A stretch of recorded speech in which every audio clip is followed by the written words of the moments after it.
Патриарх Московский и всея Руси Кирилл поздравил верующих Русской Православной Церкви с Рождеством Христовым. Он обратился к православным с пожеланием больше читать Евангелие. Пусть в наступившем новом году чтение Евангелия станет обязательной частью нашей духовной и интеллектуальной жизни. Возьмите в руки эту книгу божественной любви, силы и правды.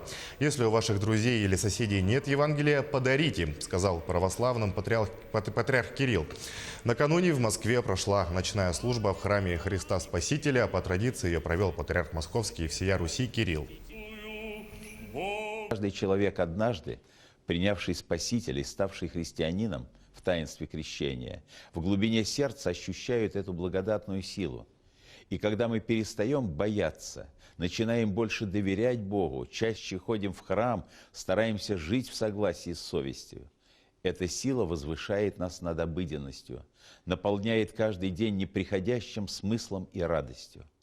Именно она, эта сила, помогает нам противостоять греху и неправде, любить ненавидящих и обидящих нас, оставаться с Господом и Его Церковью, даже тогда, когда весь мир, кажется, пытается нам противодействовать.